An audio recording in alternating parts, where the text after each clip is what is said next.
24 hours inside Pelican Bay Prison, Supermax secrets. The heavy steel door slammed shut, echoing down the concrete hallway like a gunshot.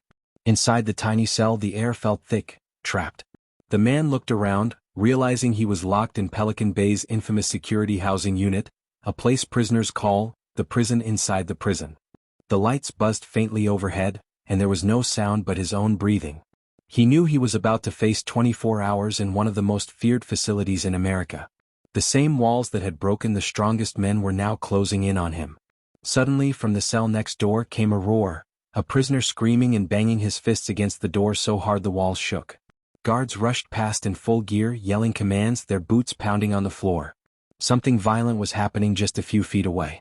And at that moment he realized, this was only the beginning. What else would unfold in the next 24 hours?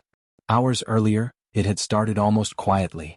At sunrise the inmates in the SHU were woken up, not by sunlight, because the cells had no windows, but by the sound of chains rattling and metal doors sliding open. Breakfast trays were pushed through small slots, barely a glimpse of the correctional officer's face visible. The meal was cold, tasteless and gone in seconds. The man paced his cell. He measured it with his steps, 8 feet long, 10 feet wide. This was his entire world. No TV. No phone. Just silence, or worse, the screams of other prisoners losing their minds in isolation. The hours dragged. Some inmates whispered through the air vents, their voices bouncing like echoes from another universe. Others sat in silence, staring at the cracks in the wall. The man tried to calm his thoughts, but the longer he sat, the heavier the silence became. This was the dull part of the day. The kind of monotony designed to break men from the inside. But at Pelican Bay, silence never lasted long. By midday the extreme struck again. A piercing alarm went off, filling the block with a screech that made ears ring. Guards stormed in with shields, barking orders. 2 cells down, an inmate had refused to cuff up. He wasn't coming quietly. From inside his door, furious shouts echoed. Then came the thud, gas canisters deployed. Smoke hissed through the air vents, and prisoners coughed as the hallway filled with a sharp, burning smell. The man covered his face with his shirt, heart pounding.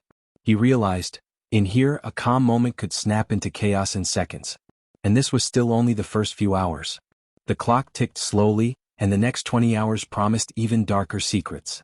The hallway was still heavy with the lingering sting of pepper spray. The smoke had cleared, but the silence afterward felt even more disturbing than the chaos itself. The man inside his cell coughed into his sleeve, his throat burning, his eyes watery. Somewhere down the tier, a prisoner wheezed loudly, coughing and cursing at the same time.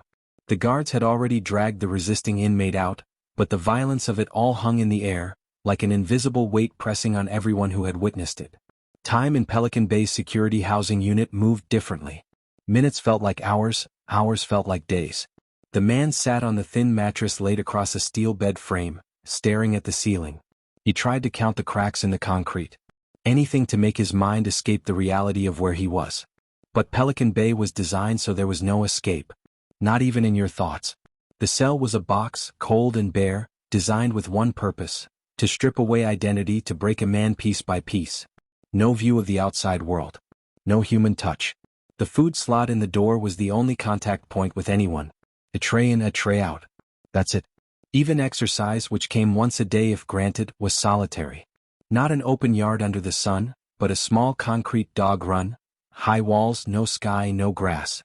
Just gray on gray. By mid-afternoon, the man finally heard the familiar sound of chains clinking and the door slot opening. Hands through, a guard barked. He complied, sliding his wrists out the slot to be cuffed. The steel bit into his skin as they locked. The heavy cell door screeched open, and for the first time that day he stepped into the hallway. 2 officers flanked him immediately, one holding his arm, the other gripping the chain at his waist. Every movement was controlled. Every step watched. They led him to the yard. But Pelican Bay's version of a yard was no relief. The area was barely larger than the cell itself, with walls so high you could only see a thin slice of sky above. The ground was rough concrete, hard under his shoes. No ball games, no weight benches, no open spaces. Just solitude in another box. Some men used their yard time to pace back and forth endlessly. Others dropped for push-ups, determined to keep their bodies from deteriorating. Some simply sat, their backs against the wall, soaking up that tiny sliver of sky like it was gold. For him, the silence in the yard was louder than the chaos inside. He could faintly hear shouts from another yard a few units down, inmates yelling coded messages, trying to pass word along through the maze of walls. Gang alliances, warnings, plans. Pelican Bay was notorious for this. Even in total lockdown, the gangs ran the flow of information. The man listened, but he couldn't make out all the words. Just fragments. Names. Numbers. A warning about someone going down soon. Then it happened. The extreme. From somewhere close, a violent clash erupted. At first just a shout. Then the unmistakable sound of fists hitting flesh. Guards shouted commands, boots stomping.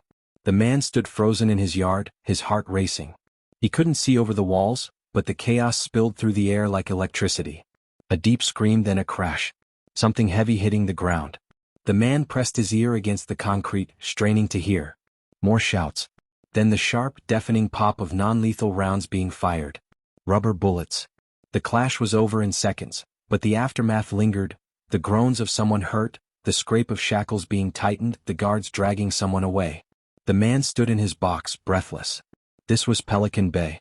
Even in isolation, you were never far from violence. It seeped through the walls. It spread through the vents. It lived in the very air you breathed. The guards cut his yard time short after that. They didn't take chances when an incident went down nearby. He was escorted back, shackles clinking, the steel door locking shut behind him. Alone again. Silence again. But his mind wasn't calm. He replayed the sounds in his head, the crash, the scream, the pop of rounds. He knew someone had gotten badly hurt. Maybe worse. Hours dragged. Dinner came, slid through the slot. A piece of cold chicken, rubbery bread, watery beans. He forced himself to eat.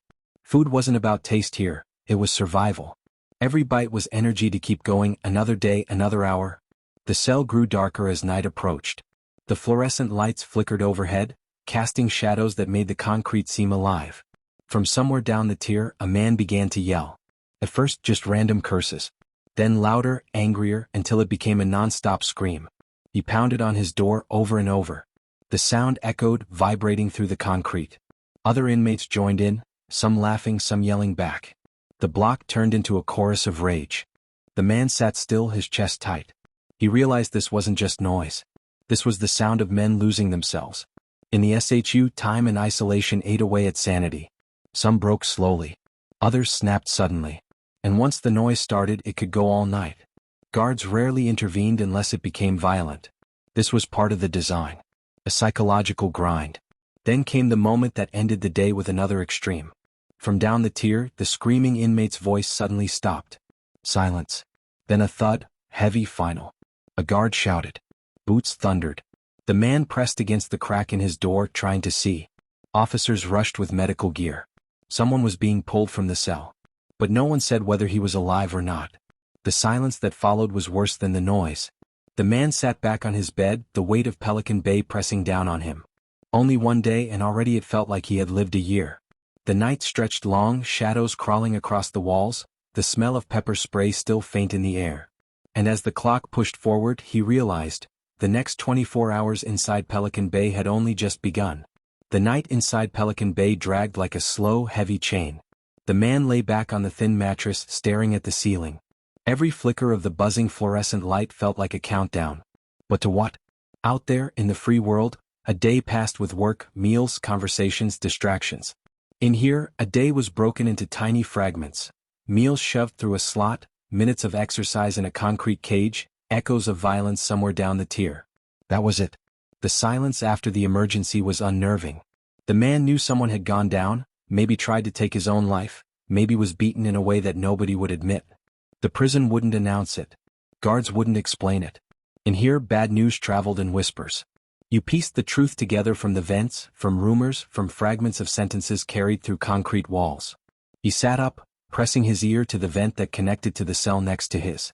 A voice was already there, a low murmur, almost like a ghost. You hear that? The neighbor whispered. The man whispered back, his voice low. What happened? Dude tried to hang himself. They cut him down, the voice said. But I think he's gone. He ain't moving. The man pulled away from the vent, heart sinking. This was the reality of Pelican Bay. Some men fought to survive. Some men gave up. And the walls didn't care either way. He rubbed his temples, trying to steady his mind. He had been inside long enough to know one truth. The SHU wasn't built to punish the body, it was built to punish the mind. If your mind cracked, your body would follow. He forced himself to do push-ups on the cold floor, his chest hitting the concrete with each rep. Anything to keep his blood moving. Anything to fight the thoughts clawing at him. But then came another sound that made his blood freeze. Footsteps. Not just guards. Heavy, deliberate footsteps echoing in unison. He strained to listen. Then the metallic clink of keys, the jangle of chains. The tear was about to erupt again.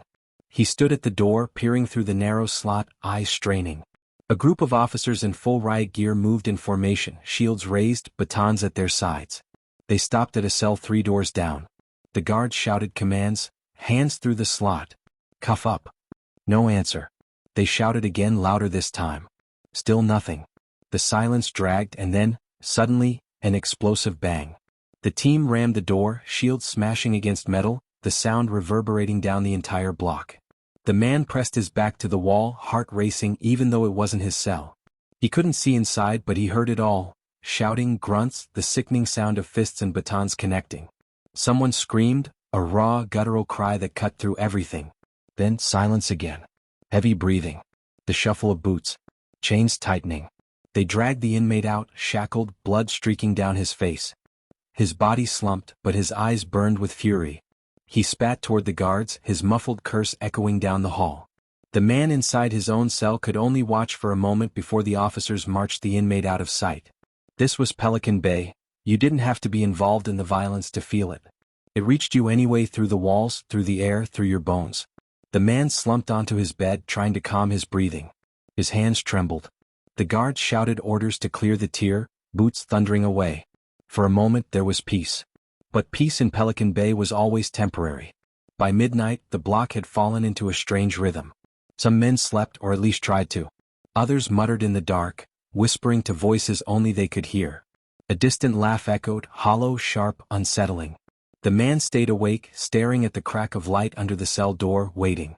He didn't know what he was waiting for. Maybe morning. Maybe another alarm. Maybe nothing at all. He thought about the outside world, the streets, the sounds of cars, the feel of the sun. Memories that felt more like dreams now. The SHU blurred the line between what was real and what was imagined. And here you lost track of time. You lost track of yourself. Then came one final extreme before dawn. The entire block shook with a deafening boom. Not a door slam. Not a baton. Something heavier. The lights flickered and went out, plunging the cells into pitch black. Men shouted, some in fear, some in anger. The man's chest tightened. Blackouts inside Pelican Bay were rare and dangerous. In the dark, no one knew what could happen. From the hallway, the beam of a flashlight cut through the shadows. Guards barked at everyone to stay down. The block was alive with chaos, voices overlapping, chains rattling, fists pounding against steel. The man lay still on his bunk, eyes wide in the darkness. He could feel the energy of the place shift, like the building itself was holding its breath. Minutes dragged before the lights blinked back on. The guards stomped down the tier, securing every door, every lock. But the damage was done. The blackout left the men on edge. Anything could happen now. Anything. The man pulled the thin blanket over his shoulders, his heart racing. He had survived the first 24 hours inside Pelican Bay. But it was clear, this prison didn't just cage your body. It swallowed your soul 1 hour at a time. And the next day was waiting with more secrets still to come. The lights buzzed back to life, casting their pale glow over the block. But the damage of the blackout lingered. The men inside the cells hadn't forgotten those minutes of total darkness. In Pelican Bay, darkness meant vulnerability, and vulnerability meant fear. The man sat up on his bunk, his blanket draped over his shoulders, sweat cooling on his skin. His heart still thumped from the adrenaline. "Yo, you hear that?" a voice hissed from the vent. It was the same prisoner who had whispered the night before. "They testing us. They want to see who cracks." The man didn't reply. He wasn't sure if the blackout had been an accident or a tactic. In Pelican Bay, both were possible. Maybe it was just a power glitch. Maybe the guards shut the lights off on purpose, watching through cameras to see how the block reacted. Either way, it left everyone rattled. Morning came slowly, though no sunlight marked the change. It was breakfast that signaled it, plastic trays sliding through the slots, the smell of powdered eggs and cold oatmeal filling the air. The man picked at the food, forcing himself to eat. Nutrition was survival, even if the taste was barely edible. For the next few hours, monotony set in again. The man paced his cell, 10 steps forward, 10 steps back, turn, repeat. He muttered the count under his breath, trying to keep his thoughts from unraveling. The walls felt closer each hour, pressing in like a vice. Some inmates screamed into the void to fight the silence. Others talked to themselves, holding conversations with imaginary friends. The man tried to resist both. He dropped to the floor, pushing out sets of push-ups until his arms shook. Then sit-ups. Then squats. The concrete bit into his palms, his back, his feet. But the pain was grounding. It reminded him he was still in control of something, even if only his body. Then, without warning, monotony was broken. The extreme came suddenly, like a spark in dry grass. From down the tier, a fight erupted. Not between inmates, they couldn't reach each other in the SHU. This was between an inmate and a guard. It started with shouting, orders ignored, tension snapping like a rubber band. Then came the crash of a baton against steel. The man pressed against his door, straining to see through the narrow slit. 2 guards wrestled with an inmate on the floor, his body twisting, his face red with fury. He had managed to pull his cuffed hands inside through the slot, a dangerous move that turned routine into chaos. "Stop resisting," one guard shouted, his voice hoarse. But the inmate didn't stop. He kicked, he rolled, he screamed words the man couldn't make out. The whole block came alive with noise, other prisoners banging on their doors, egging it on, chanting, shouting curses. Then came the sound everyone dreaded, the hiss of another gas canister. It filled the tier in seconds, the sharp chemical burning eyes, noses, throats. The man coughed violently, pressing his shirt to his face, tears streaming uncontrollably. The chaos blurred into hacking coughs and muffled screams. The guards dragged the inmate out, limp and coughing, his face red and streaked with snot. And just as quickly as it began, silence reclaimed the block. Only the coughs of men trying to clear their throats lingered. The man slumped on his bunk, chest heaving, sweat dripping down his temples. The sting of the gas clung to the air, seeping into every crack. Hours crawled by before the tear settled again. Dinner was delivered, lukewarm beans and rice, bread hard as stone. The man chewed slowly, forcing it down, his stomach aching. The food didn't matter. The real hunger was for something else. Freedom, sunlight, human touch. Things he knew he might never have again. As the night fell, voices began to rise again. Through the vents, prisoners spoke in code, careful not to reveal too much if guards were listening. "Green light," someone said faintly, the words bouncing through concrete. "Target soon." The man froze. He knew the gangs controlled everything inside Pelican Bay, even from solitary. Messages slipped through the walls, carried by whispers, by kites. Small notes passed from cell to cell, hand to hand, slot to slot. He listened closely, piecing fragments together. The whispers spoke of a guard. A specific officer. Someone marked. It wasn't clear when or how, but the tension in the voices told him it wasn't empty talk. Something was coming. The man's stomach twisted. He lay back, staring at the ceiling, trying to drown out the thoughts. Maybe it was just a rumor. Maybe it was a scare tactic. But in Pelican Bay, rumors had a way of becoming reality. Then, just as he began to drift into uneasy sleep, the next extreme arrived. It started with footsteps. Not the steady, heavy march of guards, but frantic ones echoing with urgency. Shouts erupted, radios crackling. The man sat up instantly, his heart pounding. From somewhere above, a loud metallic bang echoed, followed by a sharp cry. Then another. The tier came alive with voices, prisoners shouting, chanting, some laughing, others yelling warnings. Through the narrow slit, the man caught a glimpse. A group of guards rushing, dragging one of their own. His uniform was stained dark, his face pale, his body slumped. Another guard pressed a cloth to his side, blood soaking through. The shouts were frantic, radios blaring. The man's chest tightened. The whispers had been true. Someone had struck back. The tier roared with noise, some inmates banging and cheering, others screaming threats. The guards shouted back, their rage filling the space like fire. Alarms blared, red lights flashing, boots pounding everywhere at once. The man pressed himself against the back wall of his cell, his heart hammering. He had seen violence before, but not like this, not a guard going down. The chaos raged for what felt like hours, though it was likely minutes. The block was locked down even tighter, every cell double-checked, every inmate counted. The air was thick with tension, with fear, with anger. The man sat in the dark, the sound of his own heartbeat deafening. And as the noise faded into silence once again, one thought consumed him. Inside Pelican Bay, every hour carried a secret, every minute a threat. Survival wasn't just about making it through the day. It was about enduring the storm that could come at any second. The blackout had shaken him. The gas had burned him. The whispers had warned him. And now, with the sight of a guard bleeding into the floor, he understood a terrifying truth. Pelican Bay wasn't just built to hold men. It was built to break them. And his 24 hours were far from over. The air inside the tier was thick with tension. Even after the alarms were silenced and the bleeding guard was rushed out, the block buzzed with an energy that felt almost alive. The man sat on his bunk, his back pressed hard against the wall, his chest heaving. He had seen violence before, but this was different. When a prisoner went down, it was expected. It was part of life here. But a guard? That shifted everything. That meant consequences. The silence after the chaos was suffocating. No whispers came through the vents now. No coded messages, no quiet laughs. Everyone knew the rules. When staff was hit, the hammer came down.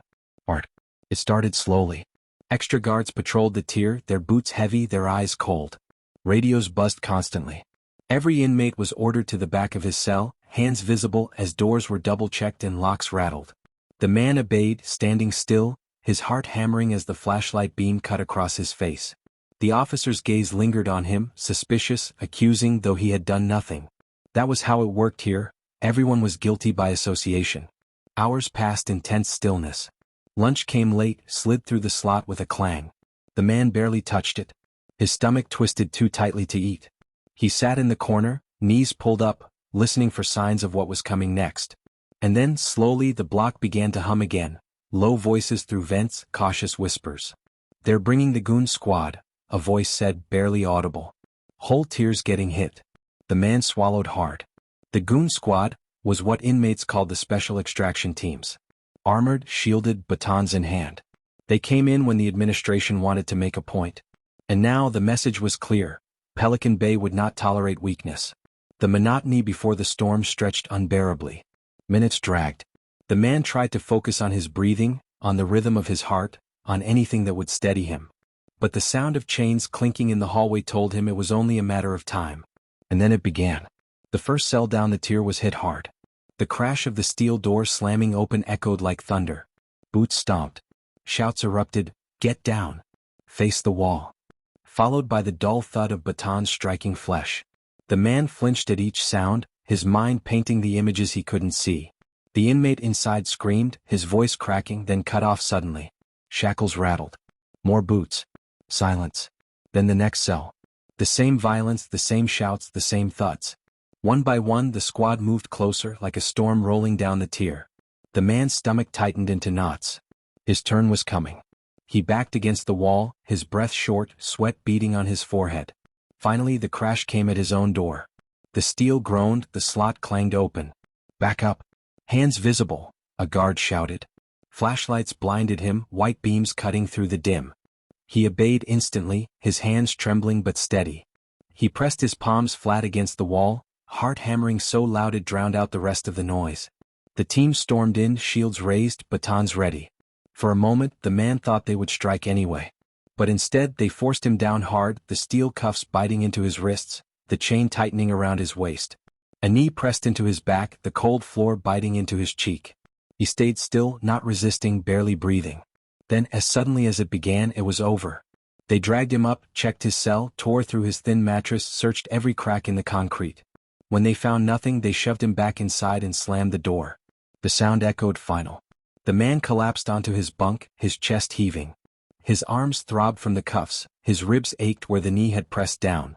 But he was still breathing. Still here. The hours that followed were the longest of his life. The Goon squad kept moving down the tier, storm after storm, cell after cell. The screams and thuds repeated like a nightmare loop. By nightfall, the tier was quiet again, but it was a hollow quiet.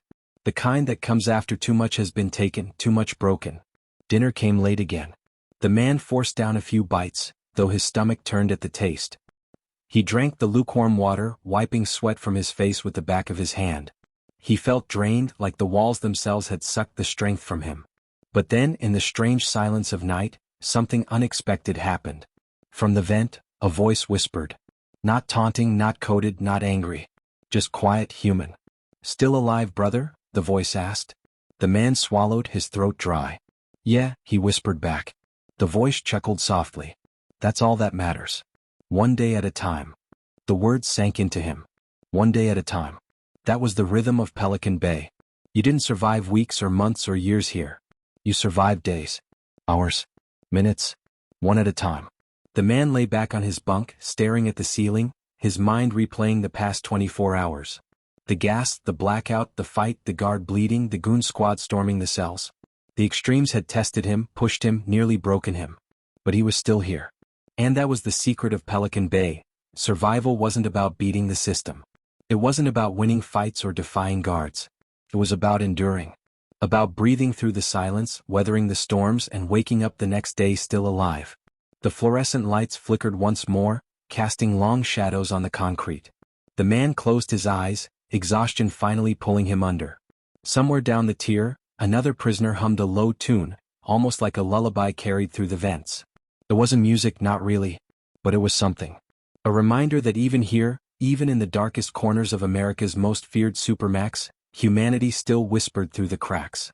As sleep finally came, the man thought of the words again. One day at a time. That was the only way to survive Pelican Bay. And for now he had survived 24 hours inside.